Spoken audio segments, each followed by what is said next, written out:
yet. It's supposed to be amazing. So yeah, see the holiday party. You want to know what you're voting on? Yeah, I think. Yeah, I don't want to be tricked into. Yeah, good point. I try to go. I was thinking about taking my lead, Ryan. He just loves to eat out, and I think she would love the food. No, this wasn't something I had heard. It wasn't a name I was familiar with. That's why. The only reason I knew about it is because right after he died, it was on NBC Nightly News. Yeah. Yeah. No, pretty amazing dude. Yeah. Let me figure Francis password so you can maybe get the plate, right?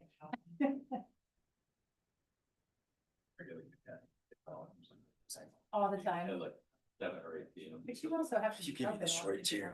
Yes, I didn't know. I gave you the short chair because I was here before you. Nothing to do with late or not. All good. Plus, you and John are taller, so I'm gonna run out. yeah. Saw Annie shoveling the driveway the other day. You shovel, I shovel, you all shovel together. Never seen you shovel. I just saw Annie shovel. Actually, good point. I've never seen Matt out in that front yard ever. I don't, it's too loud. I don't. Yeah, it's always Annie out there gardening and you see shoveling all- and everything You else. see all that gravel and those rocks in the front? That was me. That's But I have to do that once every decade. She has to, yeah, that garden. You caught me, it's true. Alright,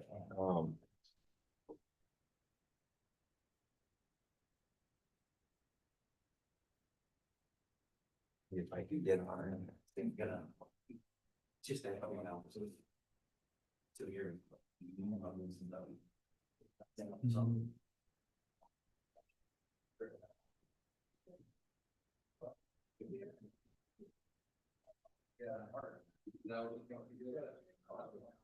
Yeah. Snow briefing thing is the most interesting thing I read all of this. Very boring job. Yeah, It's maybe not boring, but it's not repetitive. a good point. Yeah, Yeah. And it doesn't go with pictures. It doesn't come with pictures of heavy machinery. Yeah, exactly. Yeah. Yeah. I mean, I'm not one to micromanage, but I think that much time could have be spent doing something else other than that, but I was appreciative of it. Did you put this together? Assuming so, or somebody did. Yeah. Whoever did it, Somebody their put it- time could be better spent doing actual work. Yeah. Oh, Jacob, EJ's here. That's all I'm thinking. Yep. It's the best way for me is we get digital. The Wi-Fi? You just go to the guest, The guest should work. like the rest of us. Yeah. Just-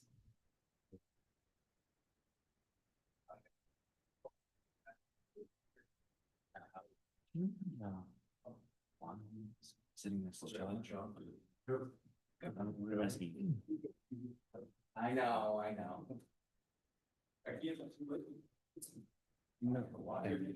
Next to it was.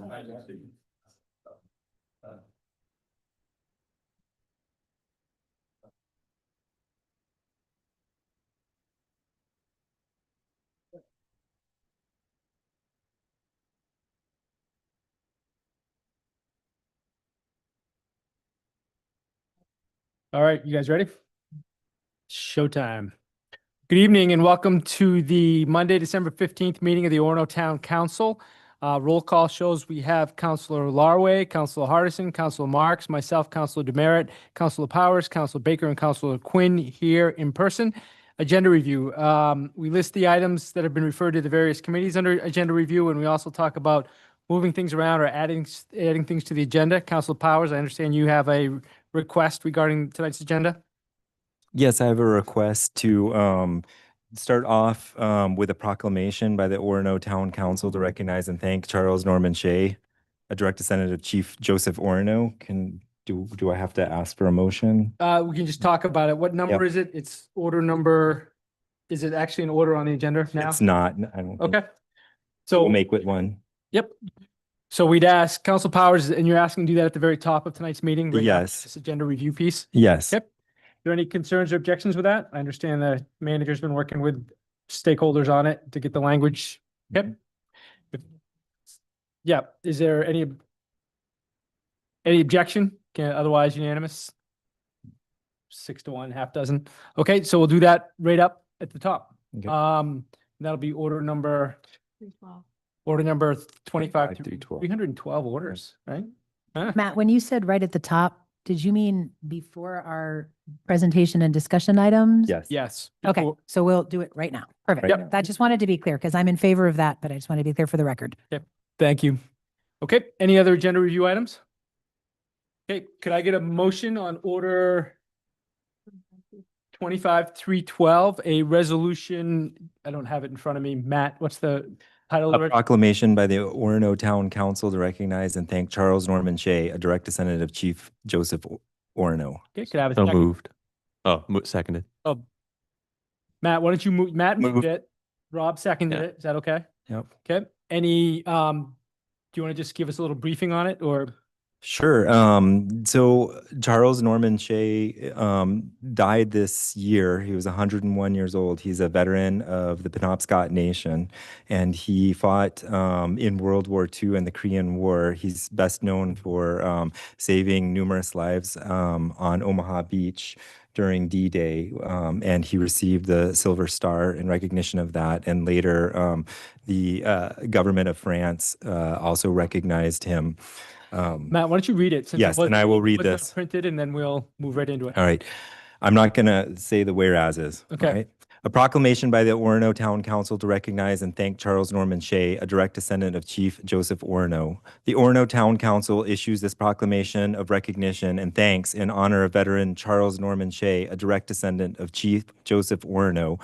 And Mr. Shea passed away this month at the age of 101.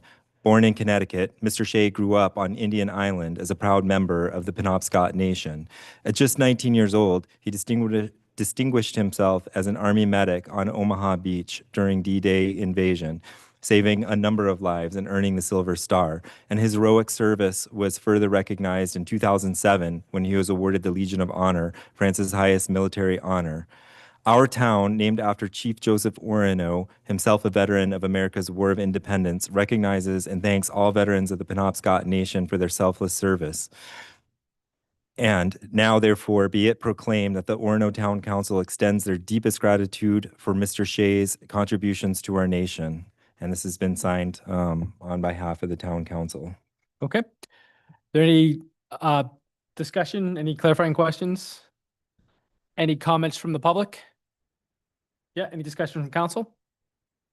I just wanted to say thank you, Matt, for bringing that forward, and thank you to staff. And I guess just to be clear for the record too, that we did reach out directly, I'm understanding, by our management to the nation. Could you say something about that, Clint? Yeah, so James Francis and I were finally able to connect this afternoon.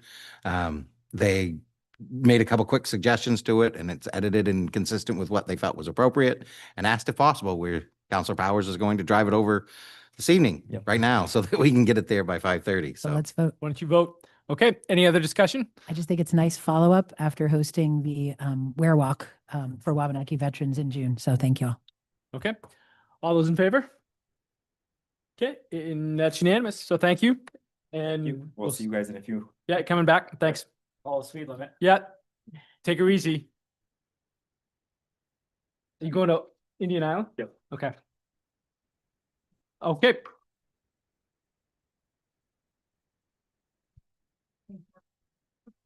Yep.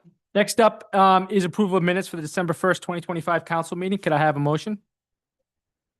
Second, Second. moved and seconded. Any discussion, clarification? Okay. All those in favor of approval of the minutes? Okay, that's unanimous 6-0 with Matt Powers is not here. Public comment, the Orono Town Council welcomes feedback from the public, and it's a chance for anyone attending our meeting. We have a public comment at the top of our meeting, at the end of our meeting. And this is a chance for anyone to speak with us about anything that's not on our agenda. If you have something that is on our agenda, we'd welcome you to participate with us in the conversation during those specific agenda items. But if there's something that we don't have on our agenda and you want to talk to us about it, we'd love to hear from you. Is there any public comment? Anything online? Great. We'll move the presentations and discussions. First up is the town manager work plan. Mr. Town Manager? Work plan for this year. This is year 2 of a process where we move from our goals as council towards, I can take a work plan of all the items that I've been hearing from you and the community members, and how they fit into those. Is your mic on? That was not. So sorry, year 2 of the work plan. So what I did do this year and in writing it, and again, as you'll see in the executive summary, I noticed a trend with how you evolved the goals.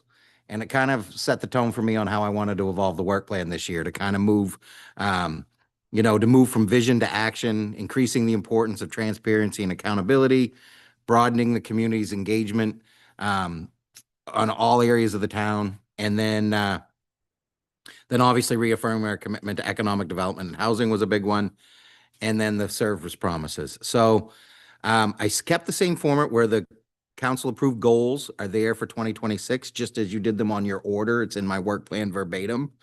But then I went through the goals, and I did not do them by a department this year. What I did is last year, every department had a section. And the biggest change was, I realized is that all your goals I could link in a way to the departments that are being impacted. Some departments may not be mentioned. It does not mean they're not involved. I really went to the primary. And in fact, you'll even see some of them where I think I said, impacts all departments of the town, because some of them truly just affect all of us in some way, shape, or form. So when I went through those were the first 4 goals, A, B, C, and D. And I put some timelines in there where I felt it was appropriate. Didn't want to overexpand on have too much with the dates, because a lot of that will be on the planning and implementation. I did keep the 80%, which is what was phrased last year, and reflects that staff has job descriptions, state requirements, functions that they do that are very clearly within their positions. So I took all the goals and objectives we've been building recently as a team and wove those in so that you could see where we're headed with some of the other projects. And that's that goal E. It is one of the longer ones, but again, I think that just shows you how the staff's working towards the growth and evolution of everything we have to do. And then the last one, and I felt like when I got to there, I'm like, we really got to start talking about council committees. You have a workload you're taking on and that you're committing to. We know where some of them are headed right now based upon your charges. I did not get into a bulleted list because this is where things change. And I tried to reserve the capacity somewhat for growth in there. So it's a much shorter work plan than in last year. But again, it's organized more succinctly, I guess is how I would say, to call out those different departments. This, if approved, will lead to a significant planning document that I work with staff that we follow throughout the year and track our progress. Okay. Are there any clarifying? Well, I guess it's a presentation, so we have an opportunity to vote on it later on in the meeting. Yep.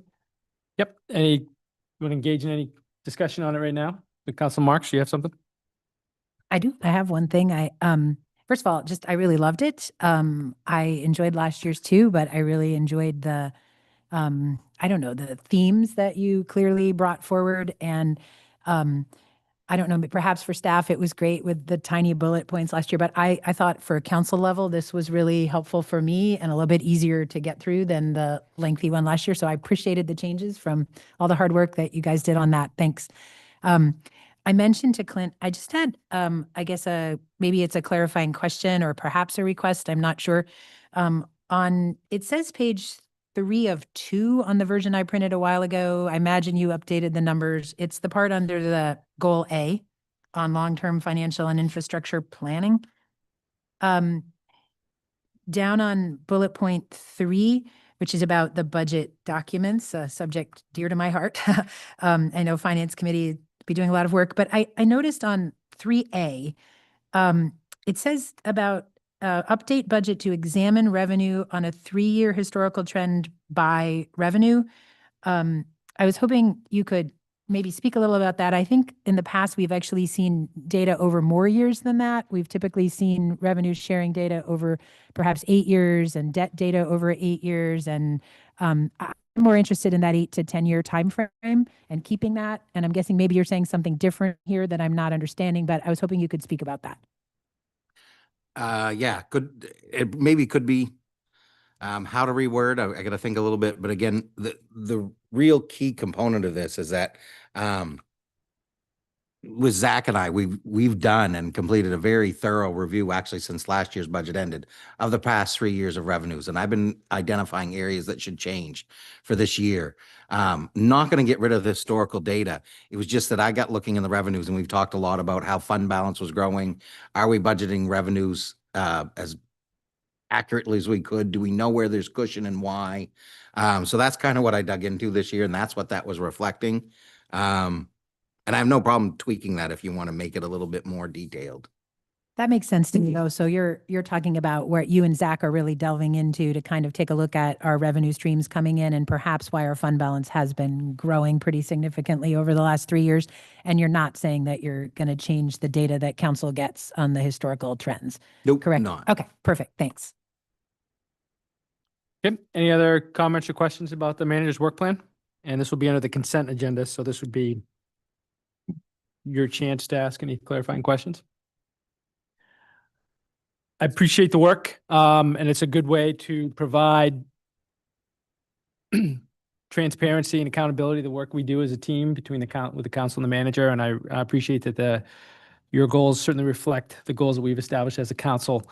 And it's just, I think it's so important to be able to point back to things that the goals you set out to do and the progress that you made on them in terms of just our role as your manager. I mean, the most important thing we do is hire and supervise and partner with the town manager.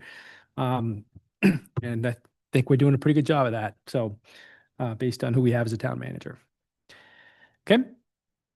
I'll close that one out and we'll do an initial presentation. Presentation item B is an initial presentation resources for unhoused members of community. This is going to be by the town clerk and the police chief.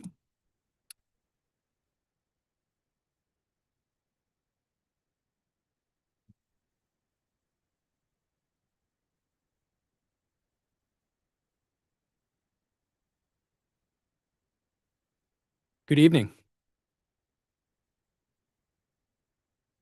Good evening. I've moved the microphone, so when Dan speaks, he'll have to make the adjustment. Shelley Crosby, Town Clerk.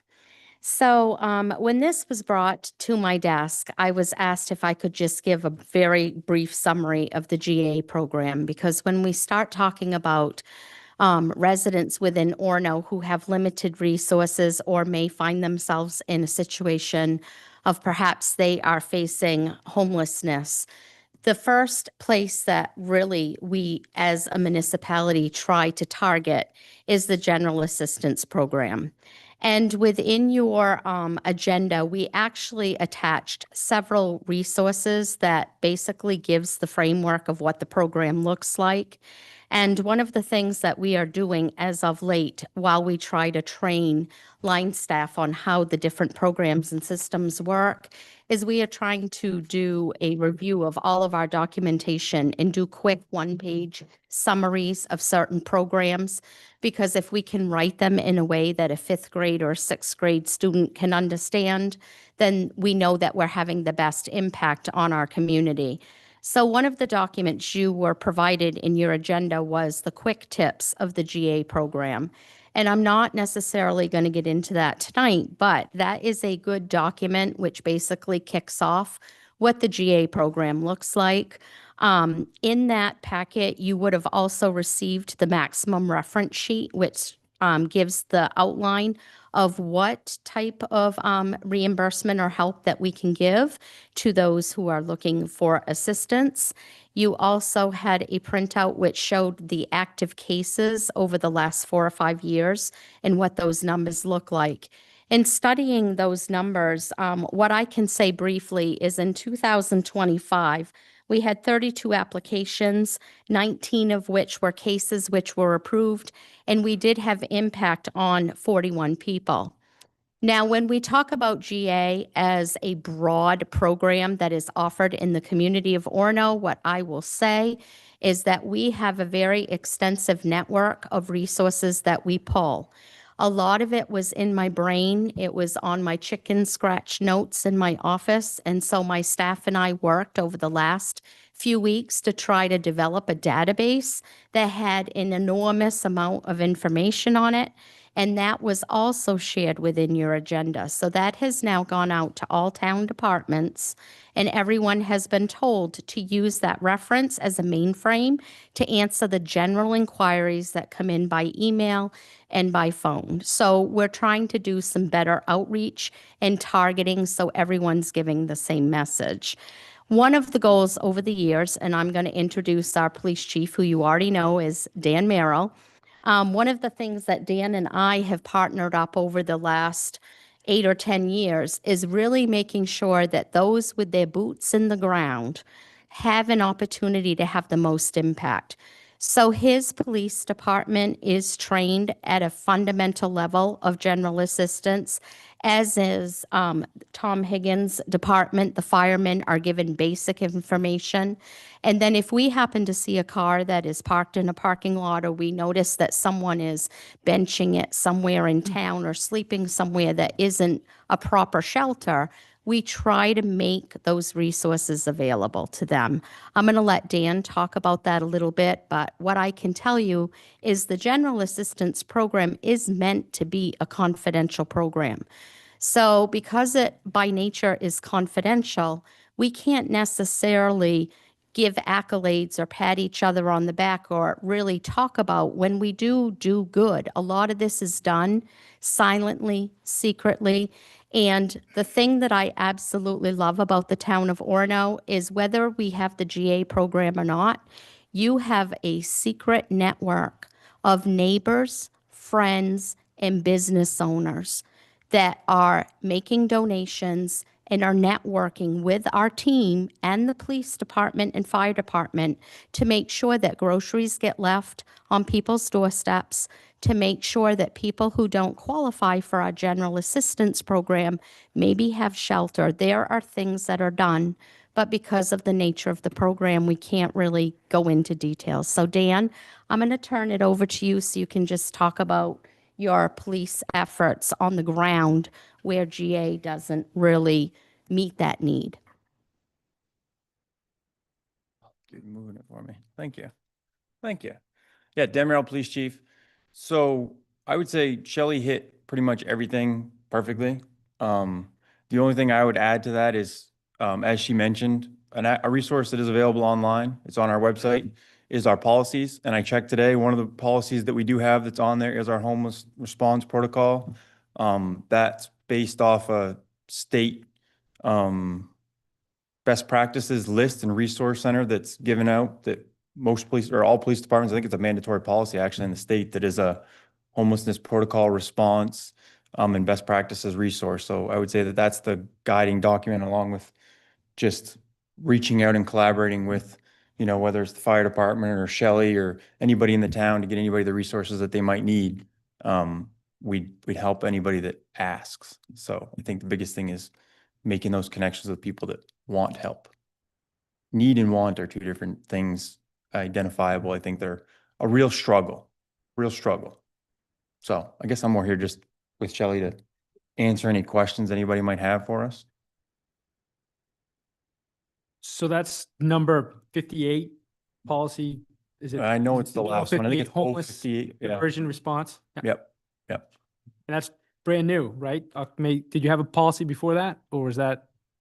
It's stated May 27th. I don't mean to quiz you on something you don't have in front of you. So I would say, what does it say for review date on it? It says effective date, May 22nd, 2025. Okay. So maybe it was in place before. I'm sorry. Yeah, It's just, yeah. If you scroll all the way down, I know that there's like our policy, and then there's the state of Maine's guide that would have been when that came out. I don't know what the effective date is on that. It's on the- So sometimes my effective dates will update because their policies have to be reviewed either annually or every 2 years or every 3 years or something like that. So the effective date would be when I last reviewed it and it gets posted. So I guess one question, and I don't want to, I've heard Council Marks has shared a story with us in the past about, you know, finding someone in a frigid cold night, and who needed help, and just, is there anything that prevents in our by the policies or available resources that prevent the town of Orono from helping someone who's on our streets or in the woods who just is outside in the cold and needs, in such an environment that they're, in grave physical or even life-threatening situation? I would say if such a scenario existed and we felt like there was a true identified life safety risk, like in our opinion, a life safety risk to somebody, we would do all that we could do to help that person. But the nuance here is that I can't force somebody's hand who doesn't want helping. That's the nuance that I'm trying to talk about, the elephant in the room. It is that we go and we talk to people a lot and they say that we're all set. Once they say we're all set and I don't need anything, I don't know what else more I can do to help them. It may not be what I would want to do, but I don't foresee myself being able to force anything on anybody that doesn't want it. So that could mean forcing someone into a heated shelter or something like that too, right? You can't make somebody. I can't make somebody Yeah. go live somewhere that they don't want to go. Okay. If they're happy living where they are and it's not illegal, unsafe, or immoral, then Yeah. they can stay there. Yep. From my perspective, Shelley's rules would be they got to follow the rules of GA, right? Biggest thing with GA is that on that sheet, this quick reference thing that Shelley came out with, there are rules and regulations that people have to do, and there are steps that people have to go through to get in GA and continue to get funding. And sometimes those, can those be obstacles? I don't want to speak for you, but I know it's been mentioned. So fundamentally, I have to start with the general assistance program, and we have to check boxes. If we don't check boxes, then as far as the state of Maine is concerned, we're not eligible for our 70% reimbursement. So that would mean that if we exercised something outside of those parameters, then the town is accepting 100% responsibility of financial risk. Now, having said that, I can tell you in the 10 years that I have been here, there have been decisions made where we have not went after reimbursement because it was the right thing to do. And having also said that, we, as I said, have that strong network of neighbors, area businesses, and Samaritans that want to remain anonymous who have stepped in, and we have actually helped with homelessness, put people in hotels, given them, there have been some rentals in town that have been made available. And we have, whenever there has been a case across my desk that met the threshold that we felt it was the right thing to do, and it was the kind and humane thing to do, the town has met the need. And where the town hasn't met the need directly through GA, I have worked with the network of individuals who do not want to be identified. I also, at Christmas time, most usually get donations from people in town who say specifically they want that donation to be used for heat and or shelter for someone who would not traditionally meet the GA guidelines. And so those funds are put into a reserve account. And then if we have a situation that warrants the use of those funds, then after working with our police department and our town manager and having that transparency conversation as best we can within the confines of confidentiality, then I would arrange for someone to be placed. I've also had residents that we have, volleyed a bit between other municipalities, meaning we have a very strong network with the city of Bangor, the city of Old Town, Glenburn, VZ. And so if we have someone that we know is transient who's moving among the communities, we're already having a conversation about what that looks like and where is that person landing for that period of time, and how are we going to pool resources to make sure that that person, has the resource they need. Last week, Clint and I did have a meeting with one of the area churches, and there is some interest in possibly looking to some of the faith organizations to see whether or not there could be some collaboration, because I hear from some of them, but not all of them. And so if we can get awareness out, I think that it's going to strengthen the area. Any questions from counselors? Not a question, just thank you for all the work that you all are doing. My first several years in Orono, I was unhoused myself, and I didn't know about any of these kinds of resources. So thank you for everything you're doing for our community, for people who need it. Means a lot to me and to much of the community to hear about these things. I Counsel. want to thank you too for the amount of and level of compassion that you approach this with. I know it's not something easy to deal with, and I appreciate the compassion and empathy that you give. Anyone else? Council Marks? Yeah, I mean, I'll second at this point, the thanks and for the incredible compassion and kindness, but also individual attention. I've really been struck by how carefully our staff are trying to get to know each individual and really figure out how to help. My mic's not on. There we go. Sorry. I was saying thank you. I wanted to know on the numbers that came, it looked like this year we're only at 7 people so far, and other years look like they were 41 or 31. Is this a typical place to be at this point? And does a lot of the GA ask come in as the heat situation gets worse and the cold gets worse? Yes, Sarah, that is exactly true. You will also see a huge uptick in the spring as the weather warms up and they are not under a mandate that they can't evict.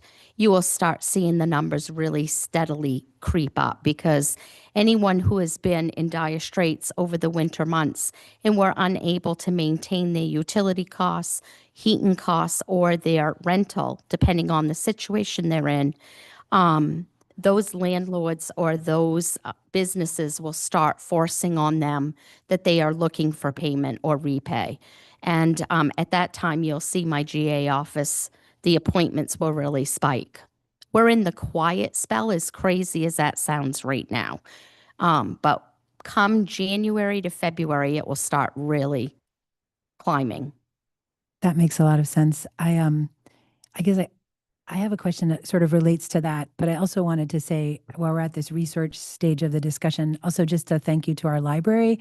I was recently at the library and another community member had mentioned to me, and I hadn't noticed before, but there are these lovely cards in the library, in a section of the library that list not just GA, but other resources in our community, whether those are the food banks or one of our churches has hours when you can go there and get access to a shower, and some things that I think are, basic human rights. And when you're talking about humane and kind care, I was just really pleased to see that. Grateful for the library staff making it available, grateful for the church that's doing that, and just for your efforts to meet with other communities, but also with folks within our community to have as best communication as possible. I heard from another counselor sitting up here at one point about the importance of, sometimes the most important thing is being aware that there's not duplicative efforts, because obviously resources can be limited or hard to find, and it's great the amount of communication going on to ensure that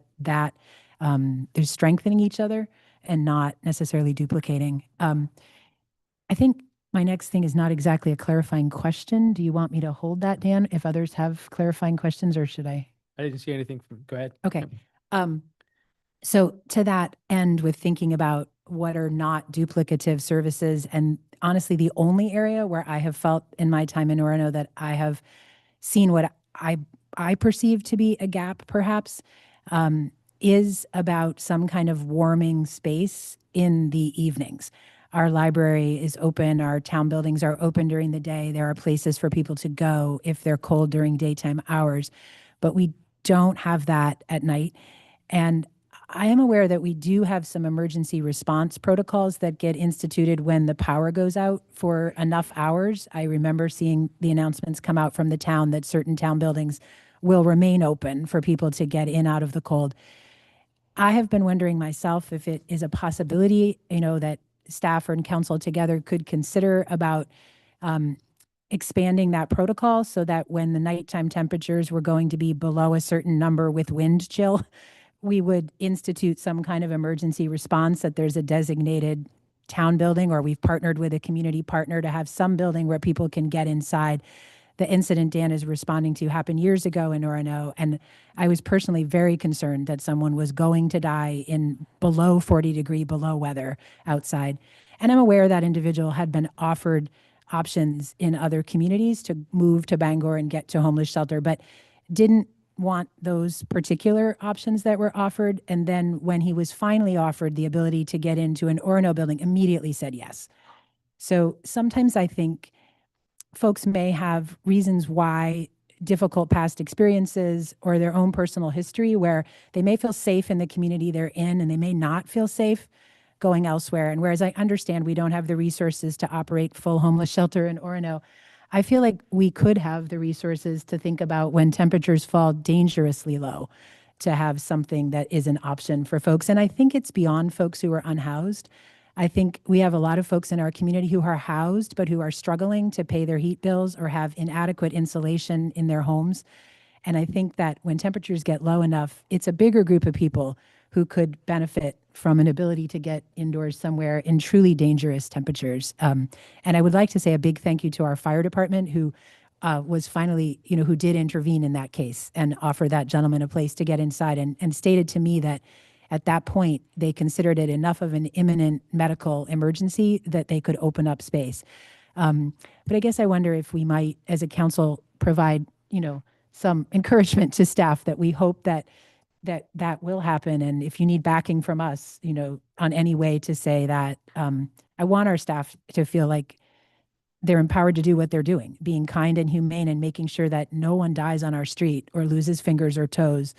Even if there is a bed in Bangor and they don't want to go there, I want there to be somewhere for people to get when the temperatures get that dangerous.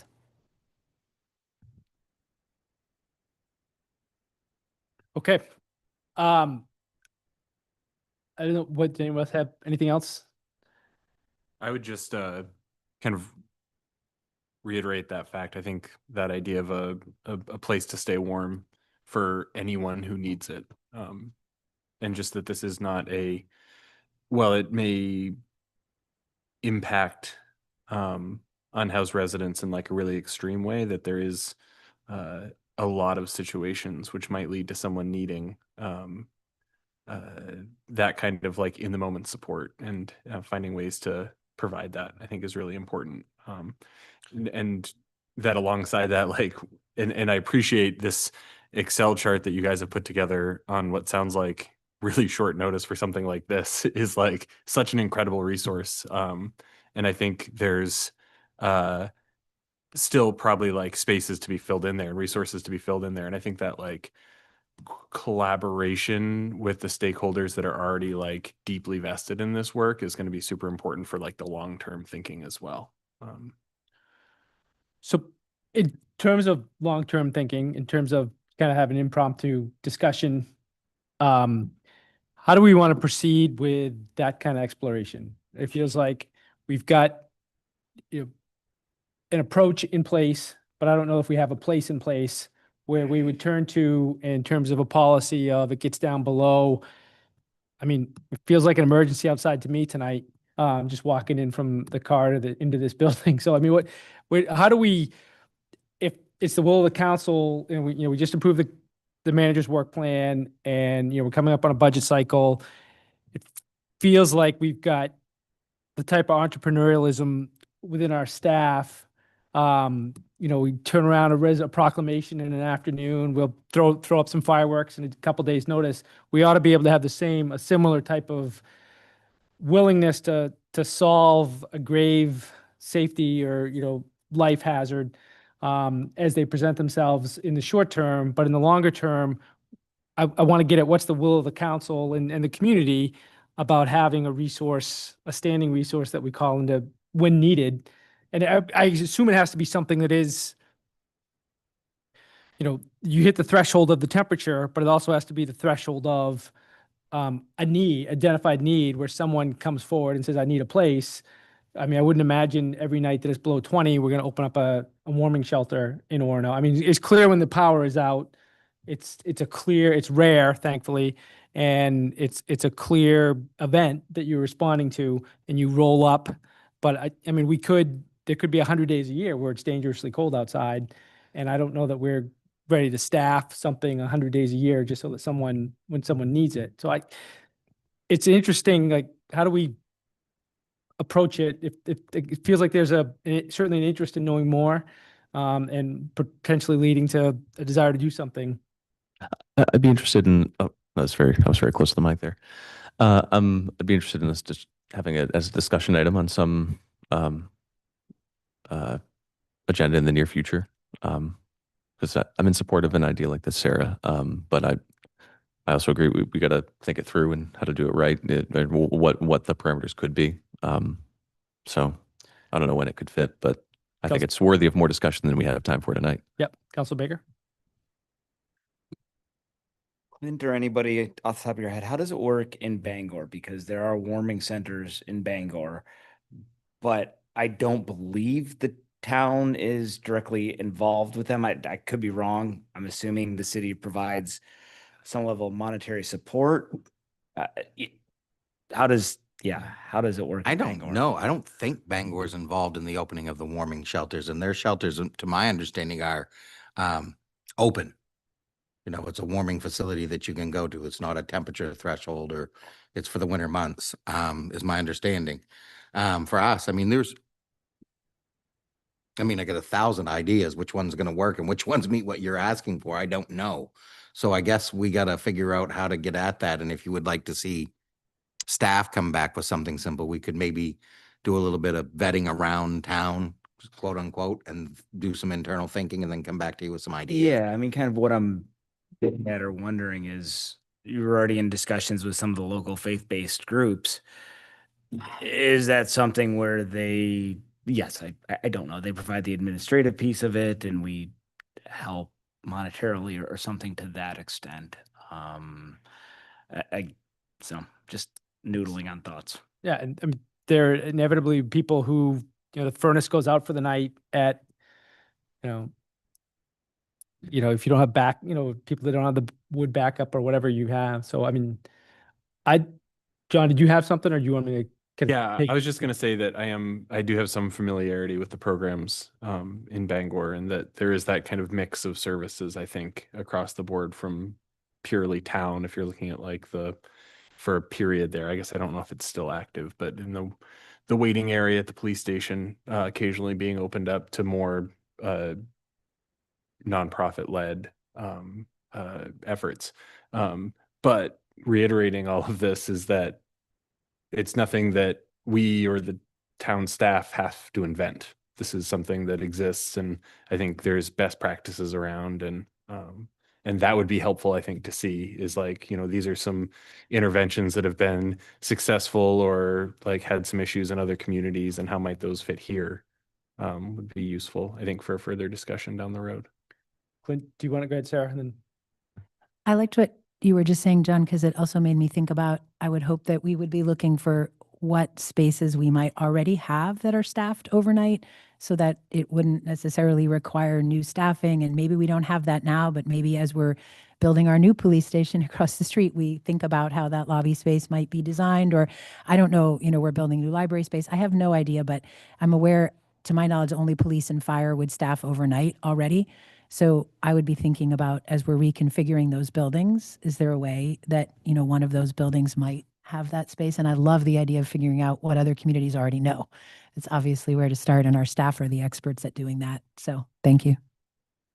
So it feels like, Clint, can we take you up on your offer to kind of kick some stuff around with your team and bring us back something, with the understanding that, we're not going to vote on it, but it's our understanding that, we have an expectation as a community that if there's a crisis, we'll do everything we can within our means to help people. But thinking longer term about, and by longer term, I don't mean, like something for this winter, about what we could do if there was something we needed to respond to in terms of both the circumstance and a need that people may have.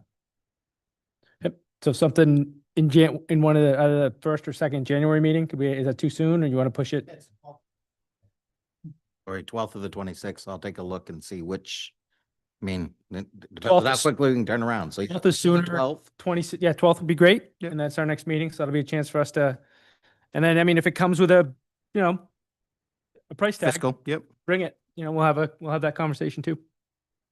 All right, great, thank you very much. It's a good result, thank you. Snow briefing, That's Earl. it's Earl in his snowy sweater.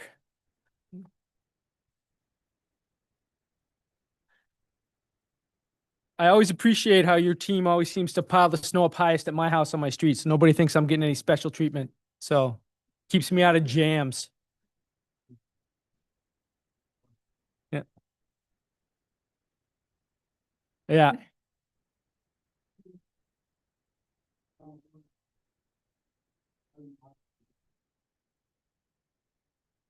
Sorry. And 19 square miles of land. We have 12,500 acres, 4 main plow routes, 17 miles of sidewalks, a town population of over 11,000, and a student population of over 14,000. Our average snowfall, annual 10-year average is 72 inches a year. When it comes to snow, we have to manage the event. To manage it, we have to review multiple forecasts. You see them on your TV, you hear them on your radio, they're all out there. You have to determine the timing and when the event's going to start. You may have to start pre-treating the roads prior to the storm coming in, but not all streets are pre-treated or start treating at the beginning of the storm. You do have staff that comes in for traction control and then normally start plowing after about 2 inches. You'll see them plowing earlier too, but 2 inches is usually the deadline. During heavy storms, we focus on the primary roads, the main roads, and there's roughly about 6 vehicles and pieces of equipment out during the storm. It takes an average of 3 hours for each plow operator to go through their plow route. And to clean up after the end is about 4 to 5 hours. That's where they move some of the snowbanks back. During the storm event, the drivers may have to stop. They need to take a break. They need to get fuel, eat, reload the truck, and repair if necessary. Just because they operate the plow truck doesn't mean they don't encounter dangerous situations. The same staff that's clearing the roads clears the municipal parking lots, the schools, the library, and other community areas, and then the sidewalks. Also, during the storm, snow may be left on the road during the storm, and the purpose is if there's freezing rain coming, it absorbs the rain, prevents the ice from bonding, and makes it easier to move it. It makes it a little harder for the people driving, but if they take the roads with slow and observe where they are, they should be fine. Residents can get sand or salt down at DPW for use on their walkways or the driveways. We usually limit it to a 5-gallon bucket. It's available just about any time of the day. And the plowing and cleanup normally can be days after the storm's over. We do have to go back and wing some of the snowbanks back off the side of the road. The purpose is to get the water away from the road and to prevent it from refreezing. Sidewalk plowing normally starts after the streets are done or one of the routes is done, then the sidewalk tractors will send out. Everything given in this presentation is always subject to change. Factors that affect the storm, snowfalls and the amounts and rates, the air temperature, the ground temperature, a wind, flash freezing, icing, the duration of the storm, exhaustion, cars parked in the road where they're not supposed to be, equipment breaking down, and staff availability. The staff is very limited, and we have a core of individuals that do work the storm. Normally there's 5 to 6 of them out, and they have to go in shifts because can't operate over 16 hours. So if the storm starts in the morning, have to send some home so they can come back at 10 and continue the operation. Staff does work nights, weekends, and holidays, and they also work their regular shifts. Staff, again, was not permitted to work more than 16 hours, and they work 16 hours on and 8 hours off, enough to give them a break so they can try to recover and be safe. The average salt usage during a storm is 30 tons. Road salt effectively loses its effectivity when temperatures get below 20 degrees, and sand may be applied if traction is necessary. We don't use a lot of sand, but we do have it. Active effort to reduce the salt usage is ongoing because of the environmental concerns. Mailboxes and curbside damage. Mailboxes are allowed to be in the right of way. They are supposed to be put up according to specification and on prescribed equipment, tools, or posts. Somebody puts one up with a 8-inch cast iron pipe, is causing a road hazard and could be detrimental to the truck and for the people. So that has to be observed and taken care of. If for some reason a box does get damaged, town will replace it, but it's supposed to be if struck by the plow, not if it's damaged by snow coming off of the plow. But since it's hard to solve what that really is, we usually replace them anyway. Or if the person doesn't want us to replace them, we have a set amount that they can be reimbursed and they can replace it themselves. We do have a mailbox policy and it is on the web. And I also gave you in this briefing illustrations of the main DOT specifications and what the post office says the mailbox should be. They both are very similar, but they both tell you how your mailbox is supposed to be. My page stuck. Also, need to make sure that everybody observes the parking regulations. Don't park on the street between midnight and 8, even if it doesn't show a storm's not coming. They do materialize sometimes unexpectedly. You find it less frustrating if you wait to clear out your driveway until after the plows are done. Otherwise, you may be removing the same snow 2 or 3 times. And also in the briefing, there's an illustration of where when you clear your driveway, it is best to put the snow. Don't put it on the side that the plow's coming from. Put it on the other side. If you put it on the side the plow's coming from, it will be back in your driveway. If you hire a contractor to clear your driveway, you need to make sure that they are aware that they are not allowed to plow the snow back into the street. And they should be watching for other cars and vehicles and people while they're out there. Have to follow the state regulations. Curbside trash pickup. You need to try to make sure your trash cans are placed out of the way, usually behind the snowbank, because the truck can reach them. But if you put it in front, it may hamper the availability of the plow to move the snow off the road. Plus, they may find your mailbox or your trash can with the plow, in which case you'll find it down the street or over the guardrail or wherever. If you have a lot of sod damage and plow damage in front of your house, you could put stakes out to try to help the plow driver know where the end of the pavement is. Not saying that they're not going to remove the stakes anyway, because sometimes it just happens that they're forced over or the snow is more than they can have. Also, you should not allow your children to build forts in the snowbanks. Unfortunately, if they have one in the bank, the plow operator can't see them, and you may find them injured or hurt, or may find a plow driver on his way to the hospital because he's having a breakdown because he found somebody in the bank. Keep your sleds and toys out of the street. And we also would like to recommend that you adopt a fire hydrant near your house. It helps to clear it out. I think the fire department clears them here, but any bit of help is helpful. Anybody have any questions, concerns, or issues? When can people pick up the salt? Just anytime the Public Works. They can come down anytime, Monday through Friday. There's people there from 7 to 5. So they can come down, go down to the salt shed. There is a shovel over there. They do need to bring their own bucket though. So I didn't know that. That's great. Yep. Any other, Council Marks has a question? Thank you so much. It was very informative.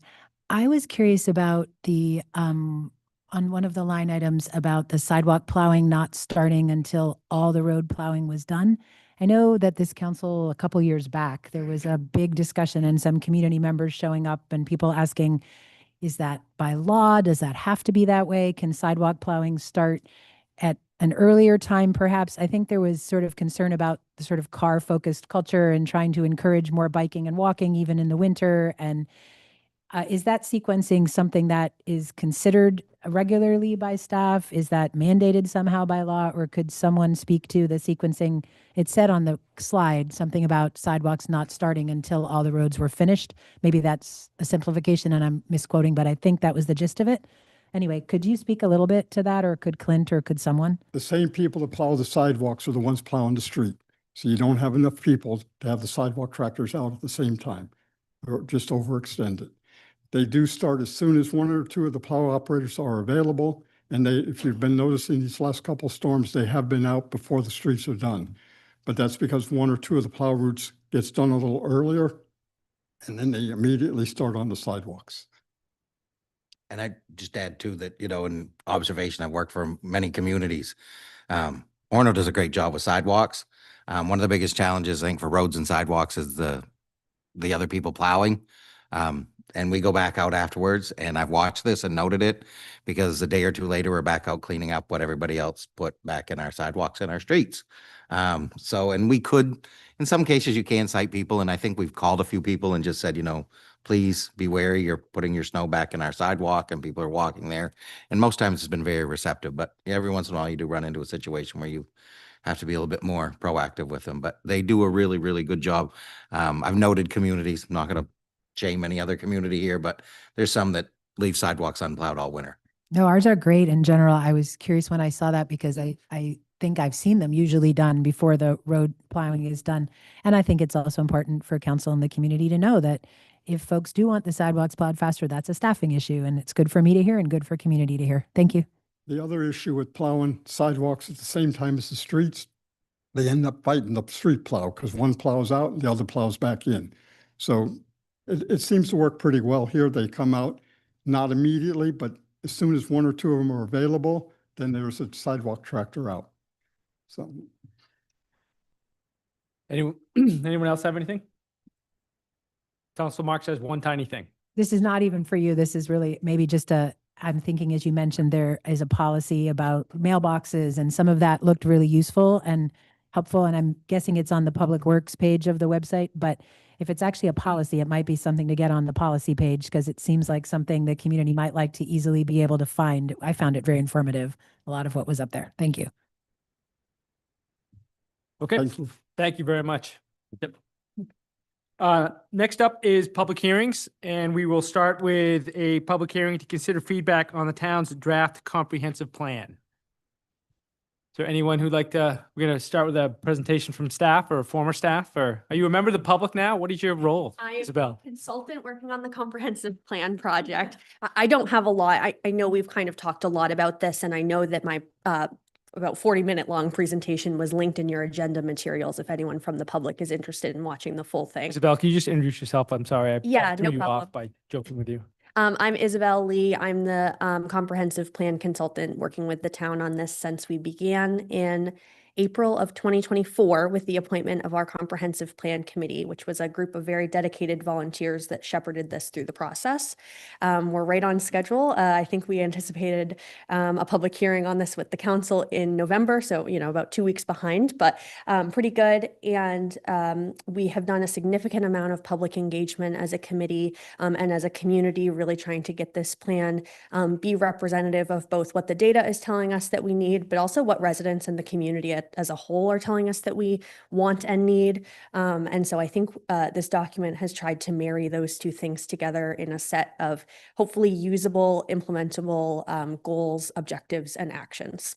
The full plan document has been revised since the council's last workshop on this, as a result of both feedback that we got from the planning board's public hearing on this, as well as some of your feedback from that workshop. So that's the most recent one that's included in your packet, and it has been posted on the website for at least 30 days now. Summarizing everything we've done. So I'm available to answer any questions if you or the public have any, but that's all I really wanted to say. Thank you very much. And thank you for all the hard work. You ran a really good process, so thank you. So, Bill, you want to come up? And thank you for all your hard work too.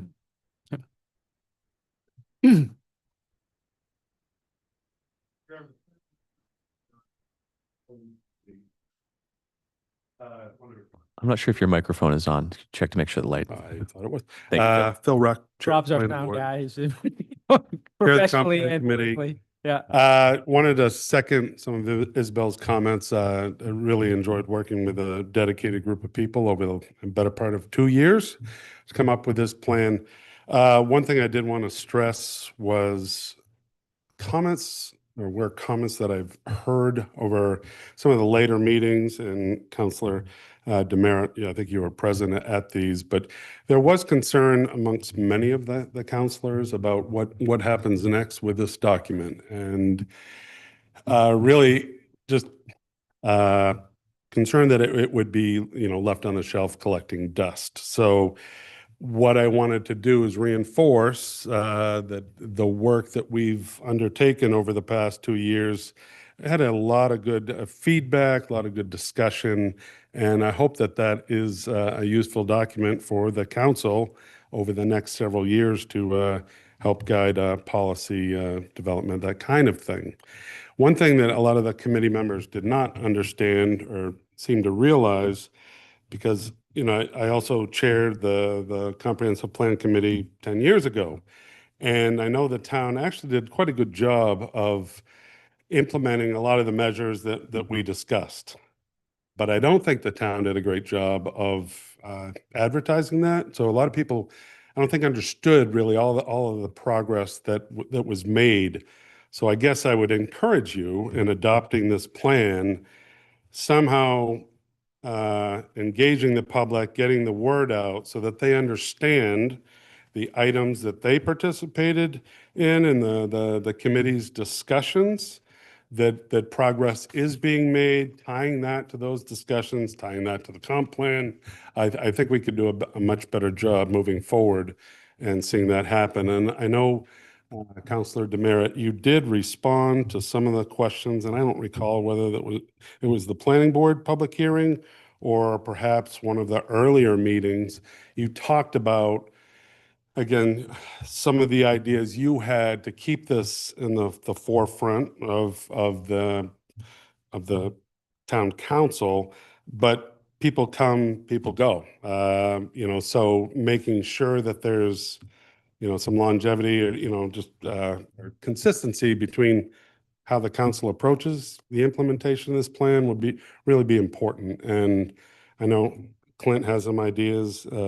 Dan, you had mentioned some things, but just wanted to reinforce that message that awful lot of work was put into this plan, and really looking forward to seeing the implementation piece. But I think we can do a better job of letting people know what's going on. Any questions for Phil? Thank you for all the work. It's in our goals that we're going to work to it. We're going to have a council year annual report. And I think we'll definitely have conversations with you and other members, leading members of the Comprehensive Plan Committee about how you think we can, that communication piece and reporting back to people so they know what we're tackling and, how things got on. It's an important first step in the process in terms of creating legitimacy with an outcome, is to make sure people are aware of how it got on the agenda in the first place, and being able to link things back to the comprehensive plan as a decision the community made together over a 2-year discussion process is a great starting point for any initiative. So I think we'll have a lot of opportunities there. So great, thank you. I do want to acknowledge Isabel's guidance throughout this, and thank the committee members for their participation as well. But It was a good, almost 2 years worth of effort. So thank you. I would like to second my thanks for all of the work done by everybody on the committee. And I think that suggestion is actually really helpful and important. When I was first got on council, our town planner was Kyle Drexler, who regularly, when we were working on items, he would reference how this would help us be implementing this aspect of the comp plan or this other aspect. And, you know, I found it really valuable in connecting those dots. But I think outside of council meetings, I mean, a lot of people aren't necessarily attending our meetings. I mean, thinking about how we can ensure that all the work that you all have done is connected to the community more largely. How I don't have any ideas right now, but just thinking about beyond that, because even when I got on council, I mean, I was still learning about a lot of these connections. So anyway, I'm just saying it's a valuable suggestion, and I certainly want to see everybody recognize all the great work that you all have done. I do recall there was a spreadsheet, and Sarah, I think you were familiar with that as well, but previous town manager, there was a spreadsheet and they would just keep knocking off items, whether it's ordinance development or revisions or implementation of new measures. It just seemed like members of the committee and members of the public weren't as aware of the progress as they could have been. So I think that's a lesson learned for implementation of this plan. Councilor Marks? Yeah, I really appreciate that comment too. And I fully agree. The spreadsheet I had referenced before, I came on council after Councilor Laraway, and when I asked, then the spreadsheet was provided. But I would love that to be something just automatically provided to every new councilor and in our, you know, obvious shared drive, because until I asked, I had no idea what had really been done on the comp plan or not. I'd love that to just be public facing out to the public. Like as things are checked off by staff, this one's done, that one's done.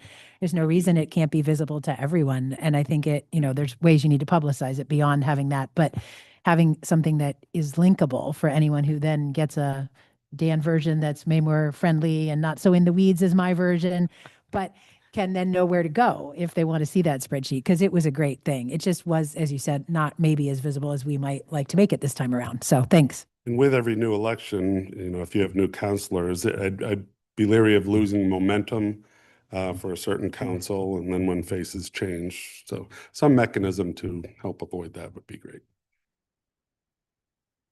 Okay, anything else? Great. Anyone else like to speak about the comprehensive plan in our public hearing?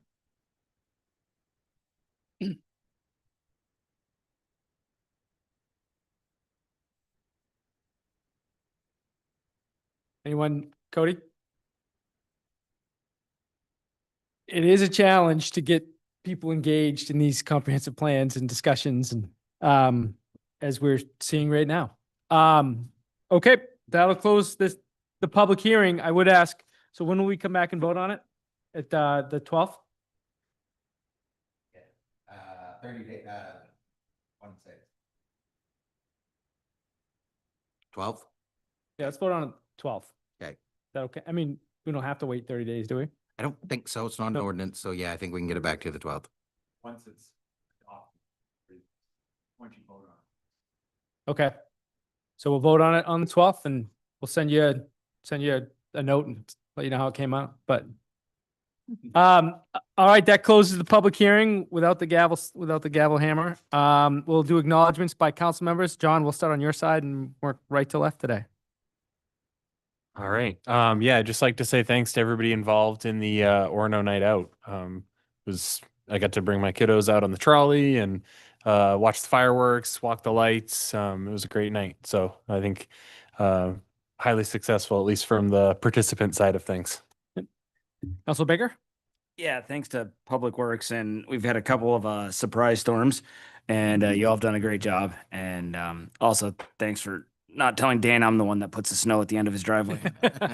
That explains things. Councilor Powers? You kind of heard my acknowledgements at the beginning, but again, Charles Norman Shea, what a outstanding individual. If you haven't looked him up, look him up. And also the Penobscot Nation for their tireless work and producing these unbelievable individuals who make such a difference in our lives. Yep. Councilor Marks? Yeah, I think mine's already basically been said, but the fireworks were really spectacular. So to all staff and everyone involved in that, I can't say that only one other time in my life have I gotten to experience fireworks in the winter. And it was really lovely. I mean, there was something just absolutely magical about the snow at the same time. And along with that, just a thanks to everyone in our community who's lighting up our community this time of year. I am one of those folks that is very, very affected by the change of light. And it makes such a difference what everyone puts in their own yards and the Riverwalk and everywhere else. It really brightens our nights. Councilor Artisan? I think everything's been covered. Yeah. Councilor Larway? Yeah, I mean, I'm just reiterating what many other people have said, but the Stillwater Lights Trail as well. I mean, it has just been really lovely seeing all these families be able to bring their kids, that people of all generations sort of just getting to get out in the cold air and have a good time. It's a lovely thing for the community. It was, I'll echo that. It was Friday night with the firework. We had the tree lighting the weekend before, and the river trails lit up, and it was seeing the families. Even my family with 4 teenagers. If anybody knows how hard it is or how expensive it is to get 4 teenage boys together for something, 4 teenage kids, it was great. We did the river trail and the fireworks on Friday night, and it was great having everybody together. So, thank you to everyone who made that a success. It's 3 days after my birthday, Jacob, by the way. Do you know that? You notice that the fireworks were right after my birthday? Just, all right, let's do the consent agenda before I get voted off as council chair. Consent agenda is a chance for us to move on and vote on as a single item, a number of items. Is anyone either on the council or in the public want to remove one of these items and manage it separately as an action item? Seeing none, can I have a motion? I get a motion, so move it, right? So moved. Seconded. Moved and seconded. All those in favor of the consent agenda? Thank you. Those are adopted unanimously. Action items. These first two are really exciting. Order 25304, order accepting the proposal from the Orono Health Association. Can I have a motion? So moved. Second. Moved and seconded. Clint, you were, I don't know if going to walk us through this proposal or another member of staff? Yeah, I just want to thank the council for, you brought these topics forward. We had a follow-up from the last meeting, so I reached out to both. Orono Health Association did share with us that they've been doing some sponsorships by month, and the suggestion or thought came to doing the equivalent value of 1 or 2, which is 250 or 500. If you would, the council would entertain it, that was the request. They are seeing, and their proposal speaks for itself, but they are seeing some changes. There's demand on their services, and that's why they started this little fundraiser for this year to do a monthly sponsor. Okay. Any clarifying questions? Council Marks? When I read this, is there a number amount that they're asking us for? Did they? They told me 250 to 500. 250 is 1 month, 500 would be 2 months. That was the proposal they shared out with me, and I thought, All right. $500? yes. Okay. Thank you. Okay. Any other clarifying questions? We'll discuss the number amount under discussion, I guess. But okay. Any comments from the public? Okay, let's talk about it. We want to do Jacob? Yeah, just okay. So 250, 500, whatever the number is. The next order is 2,000 to the community cupboard of Old Town. So was that an ask? And is there a reason why we wouldn't do the same for our food cupboard? I mean, I know me. I know you can. I'm relaying the more money asks is- that were communicated to me. The memo from the Caring Community Cupboard was written by me because they were busy, and it was a short turnaround for a council packet. So I wrote that one, but that is direct feedback from Linda that she shared with me on what they could do with it and what their need was. She did share some stuff with what Old Town does and what they've done with their facility and so forth.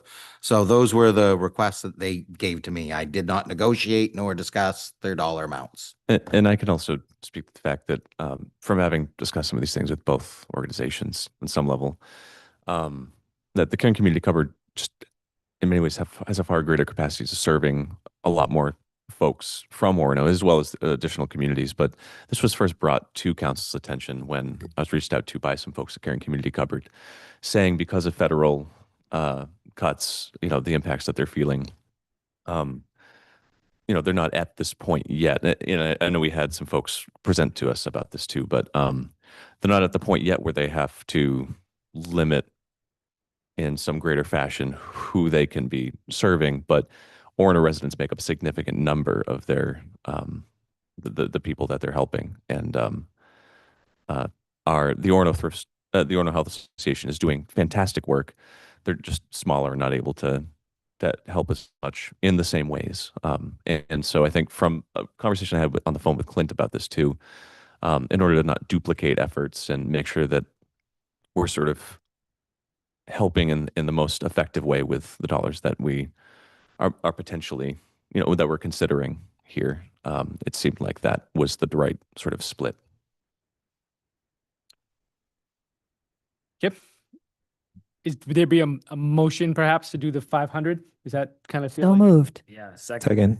Okay, moved and seconded by Councilor Baker. Can I also ask staff, just, I noticed in the proposal from the Orono Health Association, it also seemed like part of their effort was to really try to publicize what businesses are partnering with them each month. Is that something the town could assist on? Could we also publish out on our big sign out front or other places, like what businesses are partnering to help folks in our community that way?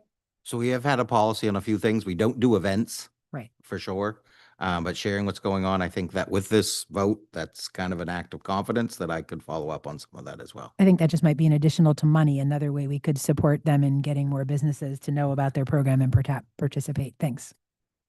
Okay, so just for administrative purposes and clarification, was that a motion to order accepting the proposal from the Orono Health Association as an amendment in the amount of $500? Is that what you moved and that's what you seconded, right?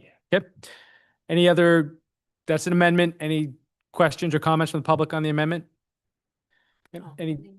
Okay. I had one, just, the second one tells us where that money would come from out of the council, I'm getting the name wrong, but basically projects fund or something. Is there $500 in that fund, or where would this additional 500, is there an extra 500 in that fund, Clint, or where would this extra 500 come from? There's adequate for both. Perfect, thank Is you. it the special council project line? Yeah, Slash you've tree done removal? less this year. You did Yeah. shrink your budget a little bit, but you haven't been using it as much as you had in the past. So it just seemed like the easiest, most direct way to go. What if we want to cut down some more trees? Is that where you take the tree removal money that you don't buy, that we directed it? Yep. Yeah. That's my favorite. No. You want to No, cut the take tree it. down? We're going to take it out of your budget. That's all right. No, I think it's great. I think it's a great example of our relationship. All right. Let's vote on the amendment. This is, all those in favor of accepting the proposal from the Orono Health Association with the term in the amount of $500? Yep. That's unanimous. Now we have to do the amended order. I don't have to motion again, do I? Okay. Any discussion? Andrew, did you have anything? Sarah answered it. Okay. All right. All those in favor of passing order 25304 as amended? That's unanimous. Thank you. Now, could I have a motion on order 25305? So moved. Seconded. Okay, that's an order donating $2,000 to the Caring Community Cupboard of Old Town with the funds drawn from the council's special projects line. We discussed it a little bit kind of out of order, but anybody else have any questions about this? Appreciate people bringing it in. Any comment from the public? Okay. All those in favor? That's unanimous. Thank you. Excellent. Order 25306, order accepting the bid received from Vincent Harris to purchase the town of Orono's interest in property located at 3 Water Street for $17,505 and et cetera. Could I have a motion? So moved. Second. Moved and seconded. Clint, anything on this? The letter speaks for itself. Letter speaks for itself. It's the only bidder. We have talked about the issues with the property. A letter is prepared. They are aware that we will extend time. It is a current dangerous building. But if he comes in with a plan, we're not going to cite him for owning a dangerous building right after selling it to him. So we worked that all out, and he seemed very interested. He followed up with an email today, just wondering where we were at, and I said you'd be voting tonight. Okay. Is the plan to get more housing in there, do you think, or? If the indications is he wants to put in some sort of apartment facility, it's going to be challenging due to the footprint, but he's going to work on it a lot, and he's got some ideas. There are some new state regulations that will take some time to implement, but that would allow for maybe slightly more dense usage. But again, owns other properties like this and tends to use it for apartments. Okay. Any other clarifying questions? Any comments from the public? Any discussion? All those in favor? All right, it's a good deal. Thank you. Order 25307, order approving the workers' compensation proposal from the Maine Municipal Association. Can I have a motion? So moved. So moved. Seconded. And, well, you figure it out. Okay. Clint? I probably more than anything, I just want to thank staff and Jacob and the finance committee. These aren't easy processes to go through. We did do a lengthy process to select a private sector company to broker us through the private sector market against Maine Municipal Association. We learned a lot. The proposals were great. I would say more than anything, the memo says it, that we should not bid again. And if we ever did bid again, property casualty and workers' comp at the same time would make the most sense. It seemed that more of the private sector markets were not interested in just the workers' comp. We are challenged right now. We have a very high mod factor. That was a key component of the selection. By staying with Maine Municipal, we maintained our mod factor. Had we left, it was going to go down, but the rate was going to be very similar. So if we had seen continued trending, it could have led to some even greater increases in costs. So that's why the recommendation is as such. It is not the low bid. It was slightly higher, but again, there was other factors to take into consideration than just the dollar amount. Okay. Any clarifying questions? Any comments from the public? Any discussion? All those in favor of order 25307? That's unanimous. Thank you. Order 25308, order approving the amendments to the Town of Orono Code of Ordinances, Chapter 18, Land Use. Could I have a motion? Second. Moved and seconded. Rich Stone. Mitch Stone, Assistant Town Manager. I just have a quick hour-and-a-half presentation on this. Should be good. We have talked about this several times, had a public hearing. So there are two kind of pieces to this. The first one is really around site plan. It's around amending language around the code officer versus the planner and allowing who can write and approve certain things. And also aligning the ordinance with kind of how we are moving forward with stuff. So that's the first piece of this. The second one is enacting LD 337 around manufactured homes. And it's an adjustment to the state law, which is changed to allow manufactured homes anywhere that single-family homes are. And it does allow us to put some caveats on that, which are in there as well. But like I said, we've talked about this a couple times, and everything is there. If there are any questions, I'm here to hopefully answer them for you. Okay. Are there any clarifying questions for Mitch? Any comments from the public? Discussion. I've got one item just to raise for future consideration, I suppose, but I appreciate the work, and I appreciate, I don't know what it's been like for councils before I was on the council, but it seems like since we've, under this new approach we're taking to updating our ordinances, I assume it's always been the case where you're updating ordinances regularly, but particularly from sitting on the ordinance review committee, we run into a lot of memos that say to align, ordinances with existing practices. And I know we have a plan with the ordinance review committee to do all that. So I appreciate those opportunities. It's, you'd like to think that what's in law and what's being done on a day-to-day basis always match and are never, but come up here and sit up here and you start to figure out that that's not always the case. And it takes a lot of work to keep everything fresh, and it's not all just fireworks and, free salt at the public works garage. So, appreciate the work that went into this. I did want to ask, about I feel like the public notification can be insufficient when we have projects where, they're mailing postcards to abutters and things like that. And I don't have a solution, and I don't want to hold this up, but longer term, we talk about publishing things. This references the abutter notification part of the chapter. And, it includes printing something in newspaper. I don't know how many people are going to the newspaper anymore for information, particularly since they're behind a paywall. And, the Bangor Daily News is behind a paywall. I'll happily share my password with people if they need it. But but when I send counselors PDFs of news stories about Orono, it's because I don't expect you all to have, password access to the BDN.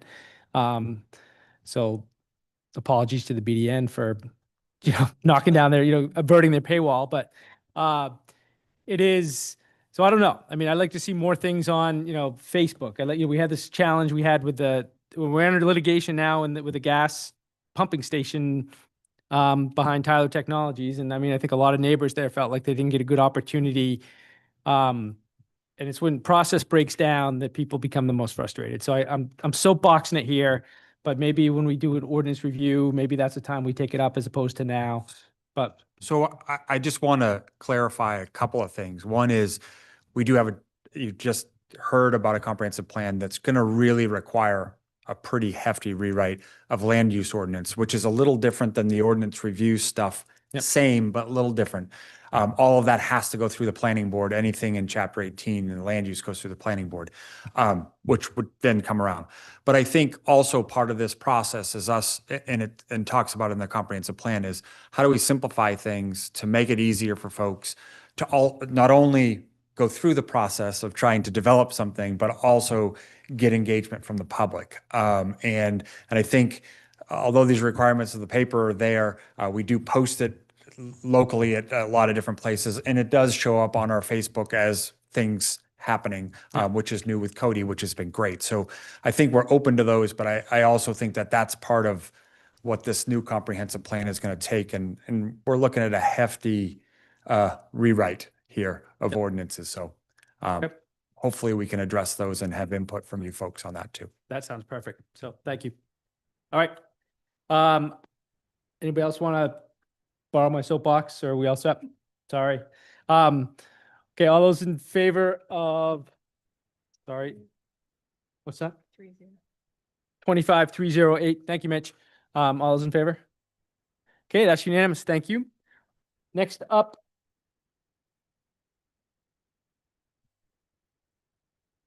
is order 25309, order approving the proposed FY27 budget calendar. Can I have a motion? Second. Moved and seconded. And did the finance committee or the town manager want to walk us through this? Did you guys approve it today? We've My talked about- apologies, it didn't get on the finance committee agenda, but they did approve it and reviewed it. In all the meetings and the agendas, I missed that, and it was on my notes to do, so I do apologize, but they did see it, they did review it. Probably the only great conversation. There was a suggestion, and I agree. If April 13th is a council meeting night, and if we were to have another, I'd just like to see the budget calendar show that April 13th is a potential night for further discussion on the annual budget. Thanks for adding that, Clint. Okay, Council Marks, you have any? Jacob might want to say something first. I don't know. This is we're moving up the calendar from last year. It's a bit of a change of not procedure, but change of schedule as far as giving us more time to review up front and ask questions after. So I'm excited to see how this process improves things. Okay. Any clarifying comments or questions? Kim, any comments from the public about how often you get to spend time with us working on the budget? All set. You're all set? Yeah. All right, Council Marks. Yeah, I just wanted to right up front call other counselors' attention to the fact that if you haven't been in the finance committee discussions, if you look at the calendar, you'll see that there's a summary of the budget. So that intro section will be shared with council on March 9th, and then the full workbook on March 17th. And the very following week, the manager will be presenting the budget to us. So you can already begin to ask questions 1 week after that book arrives. But by 2 weeks after that book arrives on March 30th, which I know I brought mine as a visual aid. Hopefully it might not be quite so big, but they're big and they're huge. And I know, at least to me, they can often seem overwhelming when you first get them and take time to pour through. And the structure is different this year, that we are expected as council to be ready 2 weeks after getting it to really delve in with our questions and our discussions, not a month later or a month and a half later, but 2 weeks later to be ready. So, book it in your calendars now that between March 17th and March 30th, you need time to look through this so that we don't waste staff time on the 30th when they're here and ready to start answering our questions. Matt? You're saying we're gonna have a little late evening reading. No, in 2 no weeks? NCAA basketball for Jacob. It's my, It's just, it's my all- weightlifting routine for all of budget season and just hoisting it up and down. And Clint, I did have one other quick question that I didn't notice when we were in finance committee, but I just wanted to ask for some clarification. On the budget schedule, there's a meeting listed on February 2nd, which says community meeting on budget workshop on the capital plan, followed by a citizens session on the budget. And that isn't on the council meeting schedule at all, the February 2nd date. Is that a non-council meeting? Is it something council should be aware of? If more than two of us are going to be there, should it be listed on our council meeting agenda just in case? I don't know. I just wanted to highlight that's the only discrepancy I saw between the two calendars. Yep. So the budget workshop on the capital budget was there, but then it would be followed by a citizen session. So last year we did a potluck. We thought we'd give that another opportunity where the town manager could speak with any residents that had any thoughts or comments. Last year it was a very diverse and didn't have, had some great feedback, but it was more than just the budget itself. So it was just a good conversation. It's the same. We can set it up so that it's a council meeting. The idea was the citizen session. It was their meeting, not yours. So you're welcome to attend. That's great. Kind of moment, but and it would be posted, but it would be, that was the plan. And you would have a budget workshop at the beginning, followed by that citizen session. That's fine by me. Again, I just might want to highlight for fellow counselors that that's not on our council calendar schedule unless it gets added. So if it is something that you want to be able to hear what community members have to say, you should add it, I guess. Correct, Clint? Yeah. Great. That sounds lovely. It's a Monday night, and I'm so glad you're doing that for the community in any structure. It was fun last year. So I imagine it will be fun this year, and I hope people show up. Okay. Any other comments or questions before? Did we check for public comment? Any public comment? Unless, okay. All those in favor of order 25309, approving the proposed budget calendar? That's unanimous. And Clint, that's going to have that change on the 13th that we're going to list that as a possible budget discussion. Thanks. Pardon me. Order 25310, an order authorizing the town manager to continue the town's main service center coalition membership at a cost of $17.9985. Execute documents and order that Clint and town manager is appointed the voting delegate on behalf of the town with Mitch Stone, assistant town manager, as the alternate. Could I have a motion? So moved. Second. Moved and seconded. Anything, Clint, other than what's here? Great organization. I served on it when I was in the city of Auburn. When coming here with Orono, I haven't been as involved. Took a little bit of a lesser role, but I've gotten more involved recently. It gives great updates on legislation that's facing us, things that are going on at the state level budgetarily. It's about every they meet more when the session's going in full, but about once a month on average. We had a meeting today and would be more than willing to answer any questions, but today was just organizational as we're ramping in a lot of bills coming out and still in the what do they mean stage. Is there any work that this group, well, any clarifying questions? Any comments from the public? Discussion? Is there any work that these groups do on to differentiate? I mean, a community, we're a college community. You know, we are arguably, no argument. We are, home to the state's largest university, proudly so. Are there any coalition of work that communities that are home to college campuses? Have you ever seen like a coalition of College Town Coalition or anything like that? I have not seen anything like that. I will say in this group, I am regularly the voice of being from a college town. Last year, it was one of my key points I shared with them is that, the demographic difference of being a service center that has the largest school in the state and the number of students and the unique challenges it brings and the inequity of revenue sharing. And that Rev 2, there's a reason we're the number one receiver is because it's the most inequitable. That came up again today because they pointed out how service centers have a 25% impact from nonprofits. And whereas non-service center communities are usually impacted by about 8% on the revenue sharing costs. And I shared again that of that 25%, I would be fairly certain if you dug into those numbers, that Orono would be a more negative impact. We have a lot of costs associated with being home to a large nonprofit university. And that was a great conversation. I continually just bring that up to them. But as far as one for the service, that would bring together all the university towns or college towns, I'm trying to think. Waterville's on this one. Lewiston's on this one, which would be home to Bates. Portland's on it, which is home to USM. I do not know if Presque is a member of the Main Service Center Coalition as a home to Umpy. Farmington is.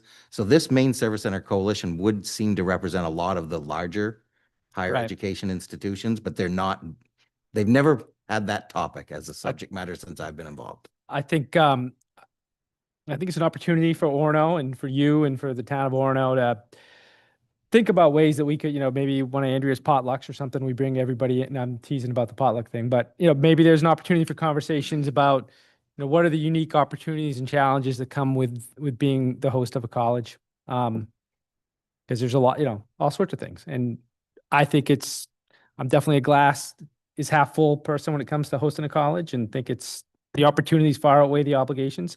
But I think could be some interesting topics there. Okay.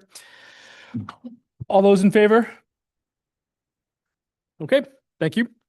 Order 25-311, order authorizing the town manager to enter into an agreement with, we're going to use the same. I didn't know if we were going to have multiple bids, but we only have the one proposal. We want to sustain the cleaning agreement with the I'm going to get it wrong, 3C? What is it? BC, 3P, yes, BC. 3PC. Yep. Yeah, I know. Order authorizing town manager to enter into an agreement with 3PC for janitorial services for up to $30,000 through the end of June 2026. So we have a motion? So moved, seconded. Moved and seconded. All right. So you want a little bit more? Yes. The memo's helpful. The memo's helpful. There's background information. We are in a situation again where we're short-staffed. There's no ability to react quicker than doing it this way. So this was the recommended mode. I do feel with Public Works historical usage that we will be under budget. They just won't be able to talk about carry forwards much at the year end, but this would be overextending their contracted service line. But again, they should have savings in a few other areas because of it. But we do have a shortage of staffing for this, and this company worked out well. They were the low bid last time, but Okay. we didn't. That's why we didn't. All right. Any clarifying questions? What And- happens if there is not a shortage in other areas? How will we fund this? Let you know come the spring. I'm on duty to tell you. I'm allowed to transfer to come to you with the departmental transfers if they're coming in under. Within the department, it's in my discretion.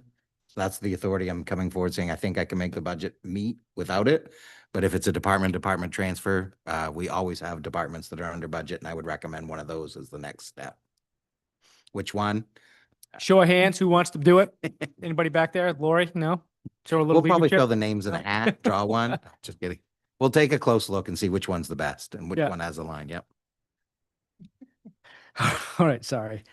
All right, any comments from the public? Any clarifying questions? Your discussion? Or all those in favor? Yeah, that's unanimous. I shouldn't have asked Lori with James here about the budget thing. I'm sorry, James. Yep. All right, we're on to council committee reports, Community Development Committee, We will meet this Wednesday. No report at Okay. the moment. Finance and Operations. Can I ask a quick community development? I know it's not typical, but don't we have a potluck date to put out there? Do we not? Is there a date for January? Okay, So do that during future agenda. perfect. Well, you still can. No, that's all right. Let's do it then. Well, I'd hate to see the whole audience leave, but at the same time, yeah, go ahead. Potluck will be January 4th at the Keith Anderson Building from 4:30 to 7. It's going to be a little bit of a New Year's party. Music is going to be provided by Ira Kramer, who has agreed to all genres of music. So bring a favorite dish, your dance and shoes, and let's celebrate the new year. Excellent. All right. Finance and Operations Committee. We started to look at the fund balance policy, with the anticipation of refining it, and bringing it back to, or not back, but bringing it to council to opine on sometime in the future. And, also for next meeting, we are all coming with a list of needs and wants of items we want to see in the budget binder. So if there's anything any of you are just dying to see in the budget binder this year, or something that, you would be aghast if it was gone, let one of us know. Okay. Nominations, evaluations, and council policies committee. We are still going on the policy and procedures manual, but made a lot of progress, a pretty big leap, I'd say, this month. So we'll continue to update. Also, just to announce that there are vacancies on some of the committees and boards where we need community members to step forward and serve. There may be more, but at the moment we know for sure that we have an opening on the planning board, thanks to John Quinn joining us here on council. There is an associate youth member at the library board that's open, various positions on the DIB committee, and a position on the tree board. So for anyone in town who wants a chance to get involved in a committee, there's a link on the website, right? Or you can reach out to town staff and they will tell you how to apply. Thanks. Thank you, Sarah. Ordinance review committee, Rob. No recent work as we postponed our November meeting, but we'll be meeting soon. Okay. DEIB, Matt. We had our winter retreat last week, and some of the issues that we were discussing at the beginning of the council came up in that, and including how to approach unhoused individuals, and also continued care for people who are of other nationalities who live within our borders. And we have a big work plan, and we look forward to working with the town on all of these various items. Thank you. Comprehensive Plan Committee, that, of course, we had our public hearing tonight, and we're going to vote on it January 12th. That should lock it up. We'll have work to do on communicating it out, and we'll have to be mindful of that, but I think we had some good input from Phil tonight. Council Chair update. I don't think I have anything. It feels like we're organizationally kind of hit everything we've needed to hit thus far in terms of the new council year, and I appreciate everyone's stepping up to committee roles and all the things that go into getting ready for a new council. So thank you. Town managers report. Thank you. So just a reminder, town office is closing December 24th at 1 o'clock. Also, next one, overtime on W-2s, a little bit procedural, but I want to make sure you're aware overtime is actually not taxable in certain situations this year under new laws. We were given the opportunity, we could try to disclose it, but our software won't let us.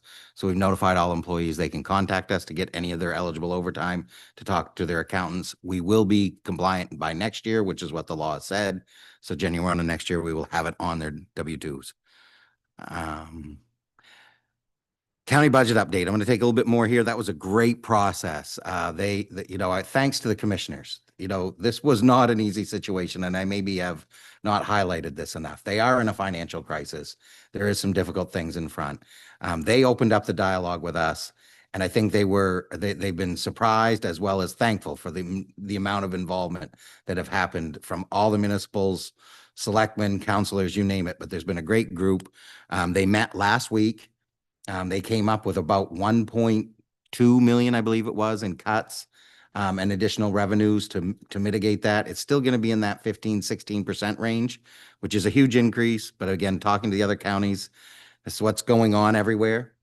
I will say there was a last part. I was involved in a small group that put together a resolve. We'd taken notes of all the things that they had proposed that they should, as best practices, started with last year. They had said they should change their fiscal year. So we put all those together, some things that were recommended, including maybe adopting a county charter, how they form their budget committees. So again, that was a group. We put that together. That has been asked for by the commissioners on how that came together, who was involved, and what was happening with it. It also recommended a strategic committee. I have volunteered to not be involved with the strategic committee. I said I'll help as any way possible, but I'm not going to serve on a committee like that, but love to participate, especially since it's such a big impact on the county. So kudos to Commissioner Marshall from our area, as well as Commissioners Tremble and Commissioner Cushing. did a very great job. So it's a big learning experience there. So my note of was this a resolve made it into the agenda. I was going to put the resolve number, but the Route 2 on speeding with Orono stops, there's going to be an official report coming out of police later, but they are ramping up. They've met as a team. They're going to be doing more, and more tickets will be issued. That will be put out on social media soon, but there will be less tolerance for warnings on Route 2 effective now. So just wanted to make you aware. If you hear about it, let us know. I'm certain you may hear a little bit, especially if they start really going up with more speeding tickets. Just keep me posted. Microsoft conversion updates going well. Got another meeting tomorrow. I'm not going to stop reminding everybody of this, that this is a huge lift and never going to be visible to the public as a whole, but it's taking a lot of work. Wanted to kudos to Public Works. They sold the backhoe on Gov Deals for 16 or 17,000. So it was a great way to sell it. Out of state buyer will come up and pick it up, but it's been a great addition with Earl bringing that to us as an opportunity to selling old equipment. So 2026 late fee for a trash cart. This has come up in conversation. We're not definitely doing this, but some people aren't paying their trash cart fees. They're over a year behind. I am looking at the fee schedule and talk to staff that if that is going to continue at the side of the street, if they wanted extras, they had to buy them and they're now not paying for them. So, well, they agreed they would, and they've been slow. So we're working on this. We've sent their last notice for payment. If this doesn't rectify itself soon, we'll probably talk to you in the fee schedules next year that people should get a penalty for not paying. And we've also told them we're going to come get their carts. Just get their carts and leave them there on the side of the street full of, The new ambulance. Yeah. The new ambulance that was ordered over 2.5 years ago will show up on the 22nd.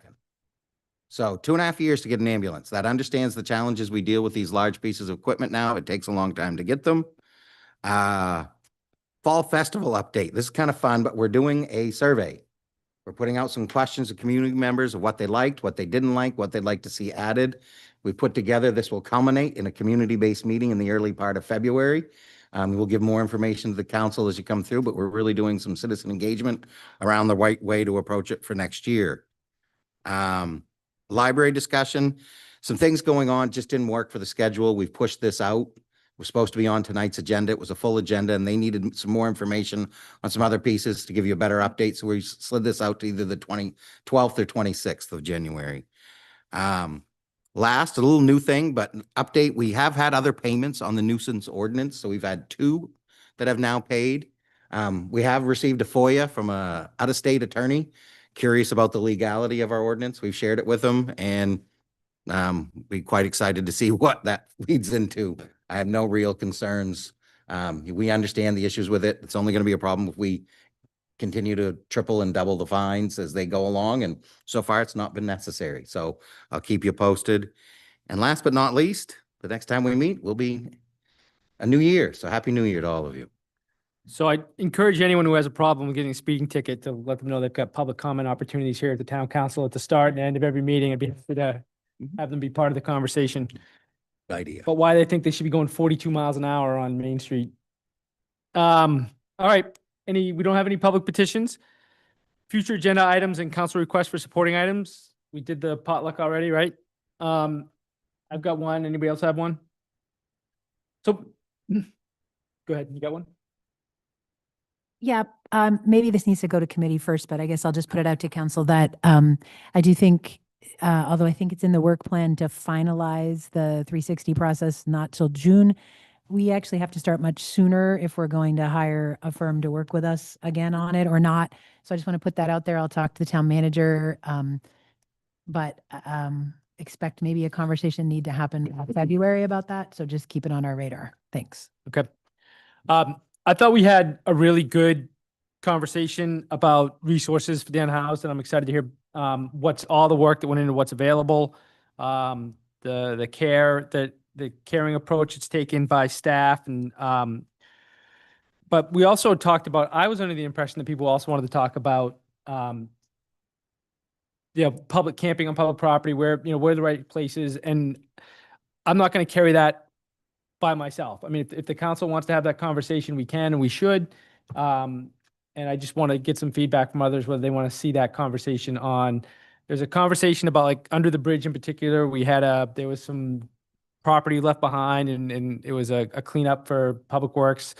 And so some people expressed some concerns about it, and I want to know, do you still have those concerns? Do you still want to have a conversation about camping on public property in town or not?